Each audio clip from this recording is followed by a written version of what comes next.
네, 압류 금지 통장의 비밀, 네, 유체동산 압류, 독촉, 예금 가압류 한번 알아보겠습니다. 왜 집에 빨간 딱지 붙여가지고 뭔가 압류해가는 그런 이야기인데 최근 변화에 대해서 한번 읽어보겠습니다.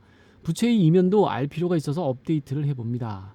1번, 과거에는 못 받은 돈을 받아내기 위해서 유체동산 압류를 많이 했었습니다. 유체동산은 움직이는 거를 말하는 것 같아요.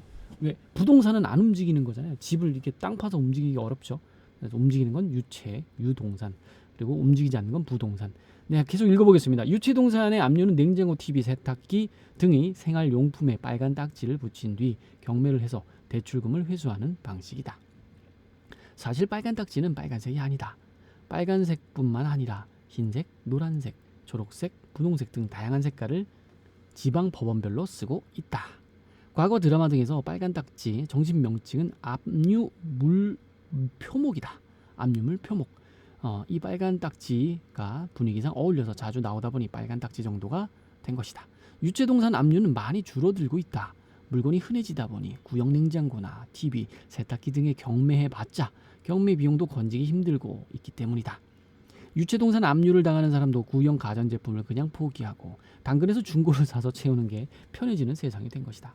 유체동산 압류에 효과가 없는 것은 아니다. 가족이 있는 집안에 빨간 딱지가 붙으면 심리적으로 충격이 있고 창피해서 돈을 갚는 경우도 있다. 하지만 1인 가구가 늘어나면서 이런 심리적인 충격도 많이 사라지게 되는 분위기다. 독촉 외에도 예금 압류 정도가 채권 회수 방안으로 남게 된다. 예금 압류는 금융기관의 통장 개설, 내역 조회부터 시작을 한다. 은행, 보험사, 증권사, 저축은행, 농수축협, 단위농협, 새마을금고 등 생각나는 모든 금융기관의 통장 개설 조회가 가능하다. 체크카드가 발급되어 있는 등 예금이 있을 가능성이 높아 보이거나 심리적 압박을 주고 싶으면 예금 가압류를 진행하게 되는데 운이 좋게 예금이 꽤 들어있는 통장의 가압류에 성공하면 회수 가능성은 크게 높아지게 되는 것이다. 가압류를 해서 통장에 돈을 빼가지 못하게 만든 다음에 소송을 통해서 가압류를 바로 압류로 바꾸게 된다. 압류는 차압이라고도 하는데 차압이 일본식 한자어라고 압류로 이름을 바뀌게 된 것이다. 압류는 제한이 있다. 채무자의 재산 중에서 채무자가 최소의 생활을 하기 위한 품목은 압류 금지 재산으로 지정이 되어 있다. 생활에 필요한 옷이나 이불, 가구, 2달간 써야 하는 식료품과 연료, 급여의 절반, 한 달 생계비 등은 압류 금지 재산이 된다. 현재 한 달 생계비는 일괄적으로 185만 원으로 책정이 되어 있다. 통장에 예금 잔액이 있어도 185만 원까지는 압류를 하지 못하는 것이다. 185만 원은 채무자의 전체 금융기관 통장에 있는 모든 예금액의 합계를 말한다. A은행에 100만 원이 있고 B은행에 100만 원, C은행에 100만 원이 있으면 총 300만 원인데 185만 원을 제외한 115만 원을 압류해 가는 것이다. 하지만 은행들은 다른 은행이 얼마가 있는지 알 수가 없다. 채권자가 가압류 신청을 하면 금액에 관계없이 돈을 찾을 수 없게 만드는 가압류 처리를 해주게 된다.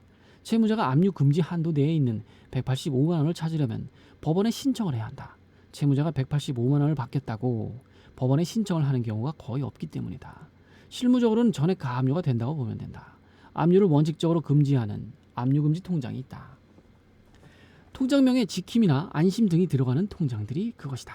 기초생활수급자에게 기초생활자금이 입금되는 행복지킴이 통장이 있고 국민연금에 지급되는 국민연금 안심통장이 있다. 실업급여가 들어가는 실업급여 지킴이 통장 등이 압류금지 통장으로 운영되고 있다. 압류금지 통장도 출금을 자유롭게 할 수 있다. 기초생활자금, 연금, 실업급여 등 목적에 맞는 자금만 185만 원까지 입금이 허용되는 차이가 있다. 편의점 알바를 해서 급여를 받았다고 하더라도 압류금지 통장에는 입금을 할 수 없는 것이다. 연초에 압류금지 통장을 확대하는 법안이 국회를 통과했다. 1인당 1개의 계좌에 대해서 입금 내역에 관계없이 185만 원까지 압류 금지를 하는 통장이다. 기초생활자금이나 연금, 실업수당 등이 아니더라도 185만 원까지는 해당 통장에 입금이 가능해지는 게 가장 큰 변화이다. 185만 원 이내에 자유로운 금융거래가 가능해지는 것이다. 즉 위에서 말한 편의점에서 일을 해도 여기에 넣을 수 있다라는 거죠. 출금에 제한이 없으니 185만 원을 넘지 않게 입금과 출금을 반복해서 꽤 많은 금액을 입금할 수 있다. 내년 1월 1일부터 시행이 될 예정이다. 내년 1월 1일부터 부실채권을 회수해서 수익을 가져가는 회사들은 주요한 채권 회수 방법 하나가 사라지는 것이다. 부동산 등 재산이 없는 사람에 대해 채권 회수 방법 중 하나인 방법은 전화 독촉과 방문 정도이다.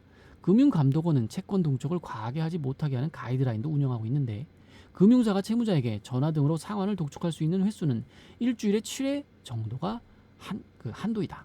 독촉 시간도 오전 8시부터 저녁 8시, 9시까지만 할 수 있고 유체자산 압류도 함부로 하지 못하게 하고 있다. 빌려준 돈을 받기가 점점 어려워지고 있다. 자, 그러면 어떻게 될까? 한 줄 코멘트에서 정리해본다. 내년 1월부터 압류금지 통장의 범위가 크게 확대가 된다. 신불자도 185만 원까지는 정상적인 예금 입출금 거래가 가능해지게 되는 것이다. 세상에 공짜는 잘 없다. 압류금지 통장이 확대되면 채권 회수율이 낮아지고 그만큼 위험 비용이 높아지게 된다. 신규 대출이 더 까다로워지고 위험 비용은 시차를 두고 대출 금리에 반영하게 될 것이다. 채권 회수를 해서 돈을 버는 신용정보 회사들은 회수율이 낮아지게 되는 것이다. 여러분이 압류 통장을 보신 적이 있는지 모르겠습니다. 하지만 저는 거래처와의 거래를 하다가 알게 됐습니다. 압류 통장으로 제가 현금을 넣으면 바로 은행이 빼가게 됩니다. 그래서 그 통장은 넣지 말라고 부탁을 저한테 사정사정 하더라고요. 그래서 현금으로 준 적이 있는데 지금은 185만 원까지 이제 문제가 없는 거죠. 그럼 이분들 어떻게 하죠? 네, 돈 안 갚고 계속 통장에 넣었다가 바로 빼서 쓰는 겁니다. 186만 원 절대 안 넣겠죠. 그러면 앞으로 어떻게 받을까요, 돈을? 네, 대출이 정말로 어려워질 거라는 생각이 듭니다. 감사합니다.